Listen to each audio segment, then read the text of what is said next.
Welcome दोस्तों, आप सभी का स्वागत है हमारे यूट्यूब चैनल जहर इन वीडियोज़ में। और आज हम आपको बताएंगे कि मापने वाले औजार क्या होते हैं, उनका उपयोग कैसे होता है, कहाँ पर उपयोग में लाए जाते हैं। और आइए शुरू करते हैं कि मापने वाले औजार क्या होते हैं। तो दोस्तों, वो उपकरण जो किसी वस्तु को मापने के वस्तु को मापन करने का काम करते आते हैं, मापने के औजार कहलाते हैं। तो इनकी सहायता से किसी वस्तु की लंबाई, चौड़ाई, ऊंचाई को या गहराई को मापने का काम किया जाता है। तो उन उपकरणों को हम मापने वाले औजार या मेजरिंग इंस्ट्रूमेंट कहा जाता है। दोस्तों, इसके उदाहरण है माइक्रोमीटर, दूसरा वर्नियर, कैलिपर, तीसरा अपना हो गया स्केल, चौथा ट्राई स्क्वायर, ट्राई स्क्वायर, पांचवा प्रोटेक्टर,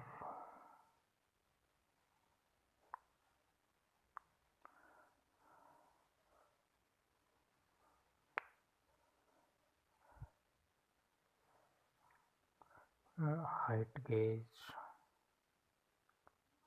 आदि।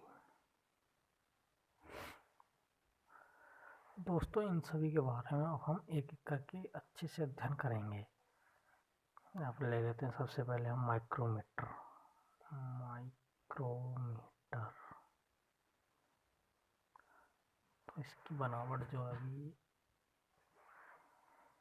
माइक्रोमीटर यह एक उपकरण है जो कि बहुत ही एक्यूरेट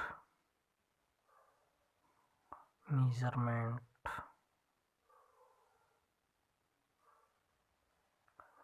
कर सकता है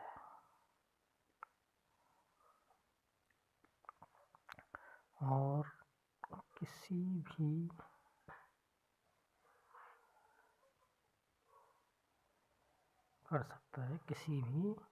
मैकेनिकल कंपोनेंट्स का। ठीक है, और कई बार इसको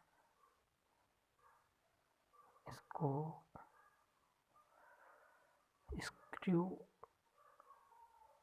गेज के नाम से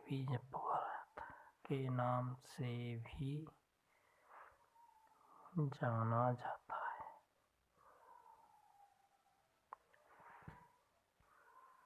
तो जो दोस्तों माइक्रोमीटर होता है वो कुछ इस चित्र के अनुसार दिखाया गया हुआ ऐसा होता है। जैसे ये एनिमल होता है, ये स्पिंडल है, ये लॉक नट है, ये मैन स्केल है, और ये सर्कुलर स्केल बोला जाता है इसको, और ये थिम्बल होता है इसमें। और इनको उपकरणों के बारे में आपको बताऊंगा। चलिए,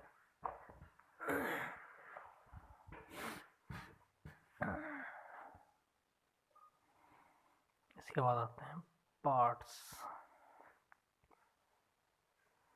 तो पार्ट्स ऑफ माइक्रोमीटर। तो इसमें मैं आपको एक चित्र के अनुसार बता दिया हूँ। इसमें रेचेट और ये क्या होते हैं कि एक एनवेल होती है, एनवेल, बैरल होता है, रेचेट स्टॉक होता है इसमें, स्पिंडल,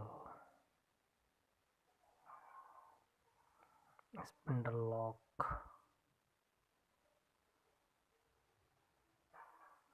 इसके बाद थिम्बल और रेचेट स्टॉक हो गया, और फ्रेम। इतना होते करते हैं इसमें। ठीक है दोस्तों, अब इसके बाद हम इसके अल्पतमांक की बात करते हैं। इंग्लिश में लीस्ट काउंट बोला जाता है, लीस्ट काउंट। तो लीस्ट काउंट का मतलब यह होता है कि वह कम से छोटी वैल्यू जिसका हम मेजरमेंट इस माइक्रोमीटर की मदद से कर सकते हैं, वह कम से कम वैल्यू जिसको इस उपकरण की मदद से माप सकें, उसे अल्पतमांक कहा जाता है।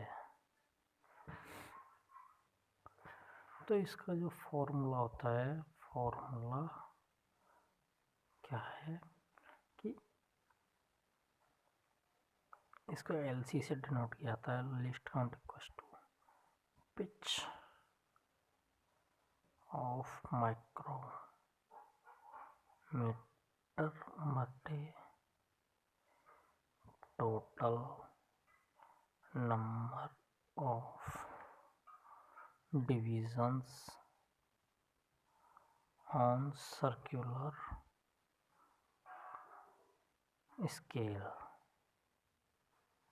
ठीक है, तो पिच ऑफ माइक्रोमीटर क्या होती है कि हमने एक चक्कर को रोटेट करने में मैंने स्केल पे पैमाने में कितना घूमा हो, तो वो एक घूमता है, बटे उस सर्कुलर पैमाने पर हमारे 100 डिजिट्स होती हैं, 100 डिविजन्स होते हैं उसमें, तो 1/100। तो इसका लीस्ट काउंट क्या आएगा, 0.01 mm।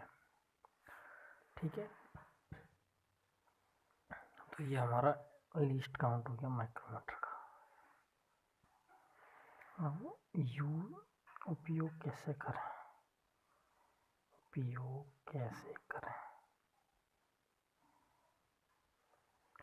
सबसे पहले क्या है, सबसे पहले जॉब को साफ करके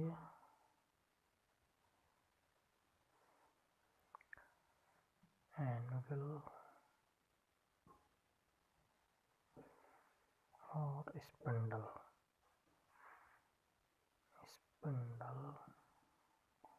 के मध्य रैचेट स्टॉप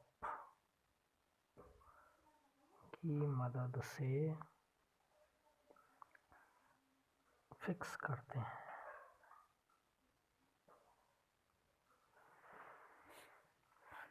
रैचेट को उतना ही टाइट करना है जब तक कि उसमें से आवाज़ आने लगे, उससे ज़्यादा नहीं करना है, नहीं तो हमारे जॉब में एरर आ जाएगी। इसके बाद हमें अपने मेन स्केल पर रीडिंग देखनी है, जो भी सर्कुलर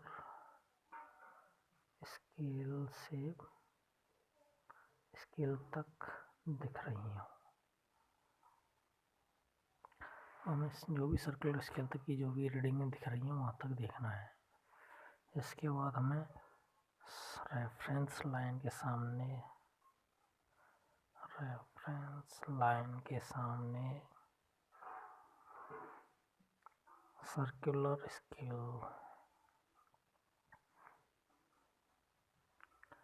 की रीडिंग को देखना है।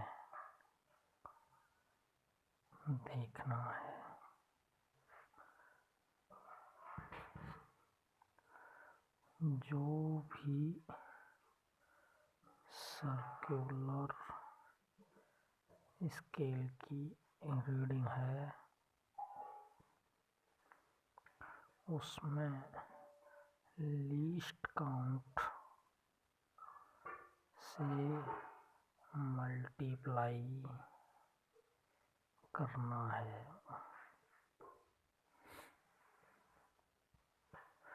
और अब मेन स्केल रीडिंग और सर्कुलर स्केल रीडिंग दोनों को ऐड कर देना है, वही उस जॉब की माप होगी। ठीक है दोस्तों, जैसे कि मैं आपको बता देता हूँ कि जैसे किसी भी जॉब को हमें यहाँ इनके बीच में सेट कर लेना है। ये जो दिख रहे हैं ये हमारा एनविल है, एनविल, और ये स्पिंडल। तो इनके बीच में ये जो ये रैचेट है, रैचेट स्टॉप, इसकी मदद से हमें टाइट करते हुए किसी सपोज हमें इसका हमें डाया पता करना है, तो इसको हम यहाँ रखेंगे, रैचेट की मदद से इसको टाइट करेंगे, तो इससे क्या ये स्पिंडल इधर मूव करेगा, तो ये टाइट हो जाएगा। इसमें से एक आवाज़ आने लगी तो तब तक टाइट करेंगे, उससे ज़्यादा टाइट नहीं करना है।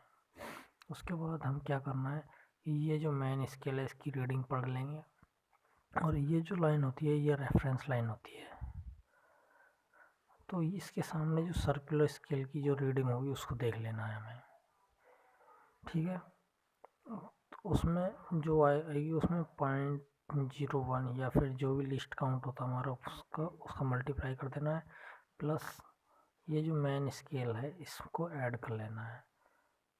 Main scale reading plus circular scale reading to जॉब माप। ठीक है, तो इस तरह से हम जॉब माप मिल जाता है।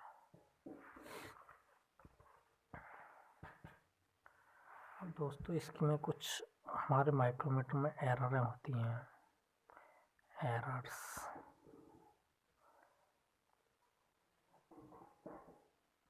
एरर का मतलब क्या है कि जैसे हमारा यहाँ पर 0 रीडिंग है और इस सर्कुलर स्केल में भी हमारी 0 होती है एक जगह।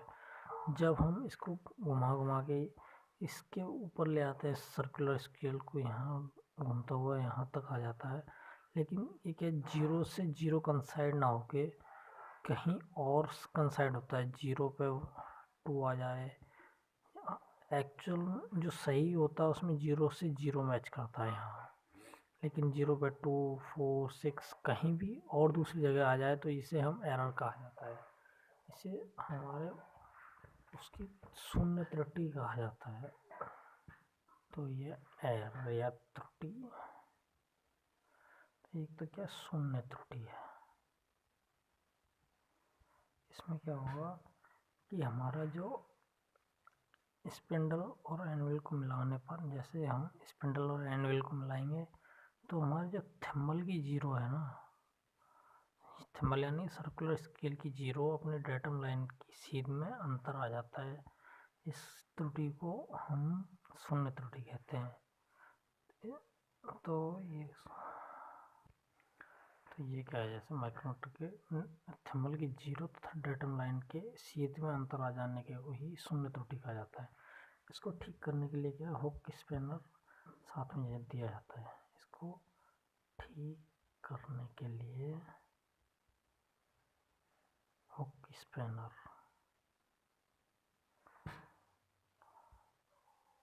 साथ